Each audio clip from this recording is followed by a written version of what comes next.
what do I have to say about the new Star Trek? There's really too much to say. I grew up on Star Trek, loved the TOS, loved TNG. I did actually enjoy DS9, once I had a plot to work on. I enjoyed the first 10 movies, owned them all, and I enjoyed a couple of the games it came out with.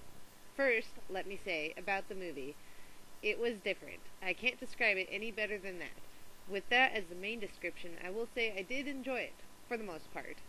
The reboot for a long-lasting franchise was an interesting one. I won't diss on it too much, but there were things that left you wondering why, or how is it possible? Red Matter was the key behind the whole movie, really. What can I say about Red Matter? Well, honestly, not a whole lot.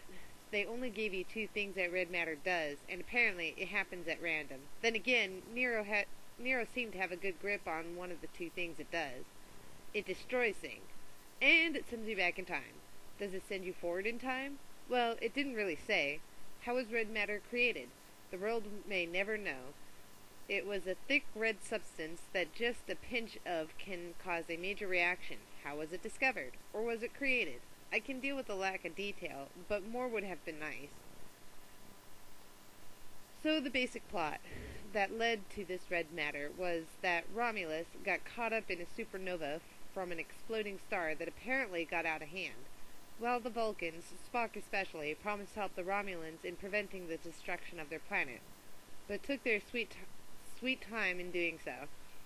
Once Spock had it all worked out, supposedly, he rushed to the aid of Romulus, but in the end was too late, and one Romulan in particular decided he was going to blame the destruction of his people, wife, and planet on the guy.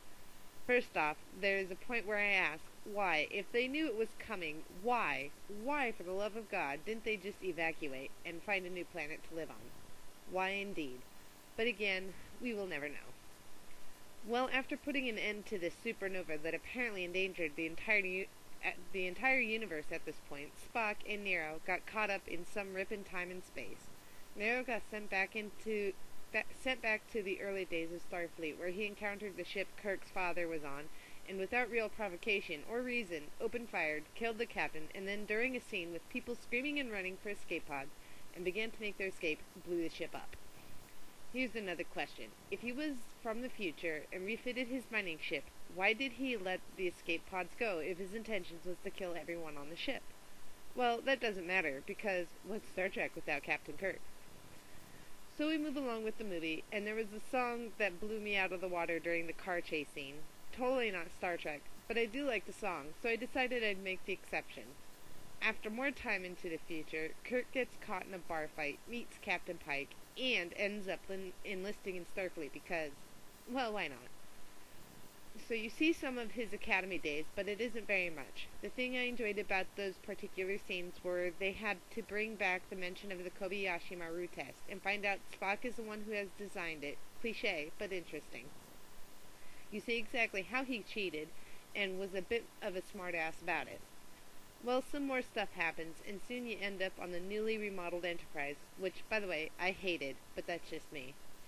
You get into the thick of things, and there was one scene where everyone was speculating on the whole issue around Vulcan, and Uhura mentioned something about intercepting some comlinks during dealing with the Romulan ship destroying so many Klingon vessels, and the attack on a Klingon prison planet, which I assumed to be Urapente.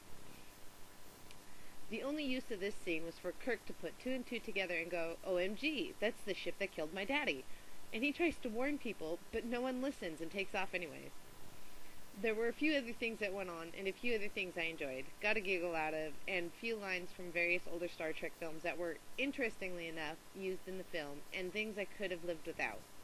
Romantically, Kirk was a bit more of a horn dog than he usually is. A boy with raging hormones, he is, and was chasing after Uhura, when you suddenly discover, warning, spoiler alert, after Vulcan, why for the love of God Vulcan got destroyed, that she's romantically involved with Spock. I at that point wondered, what did I miss, how did I miss it, and why? Spock and Uhura, the unlikeliest of pairs. If they were going to give Spock a girlfriend of any kind, they could have created a new character for all I cared. But why? Uhura? Seriously? I mean, I couldn't even picture it logically, pun intended, if I tried. Another scene that got me wondering what the point of it was, and this is getting to be towards the end of the movie. Pike gets some parasitic bug, much like the one from Wrath of Khan, shoved down his throat to make him tell Nero the shit he wants to know. And then you see or hear nothing more of it. What the Seriously, WTF. I mean, what was the point of it? It was a random act of, I don't know, hey, let's do something Wrath of Khanish. I swear it. You don't even know if the bug gets removed, or if it was the cause, and in any universe, this will seem to happen to poor Pike, for him to be stuck in a wheelchair, or if he took a serious beating from that point to the end of the film. He still ends up in a wheelchair, nonetheless. So after Kirk and the gang spoil Nero's plans to destroy Earth and the rest of the Federation, which absolutely had nothing to do with Romulus or the reason it was destroyed, and it was the Vulcans who promised to but help, but took their time in doing so, and so happened not to make it in time, the movie ends with the obvious. Kirk becomes captain, Scotty becomes chief engineer, Spock becomes his first officer, etc., etc., and the end.